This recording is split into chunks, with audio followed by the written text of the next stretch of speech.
BP మందులు రాకముందు పాము విషానికి విరుగుడుగా వాడే మందులు ఏవైతే ఉన్నాయో, మొక్కలు ఏవైతే ఉన్నాయో వాటిని బీపీకి ఔషధంగా వాడేవారు. యాంటీవెనమ్గా వాడే మొక్కలన్నీ కూడా బీపీని తగ్గిస్తాయి.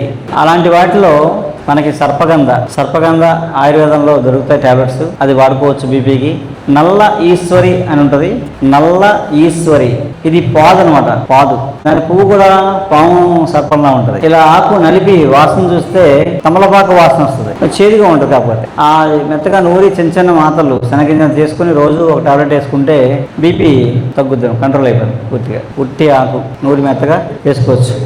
డ్రై చేసి పొడైనా మీరు టాబ్లెట్స్ వేసుకోవచ్చు. కానీ పచ్చాకు నూరితే మాత్రలు బాగుంటాయి, ఎండబెట్టేసి అవి తీసుకోవాలి.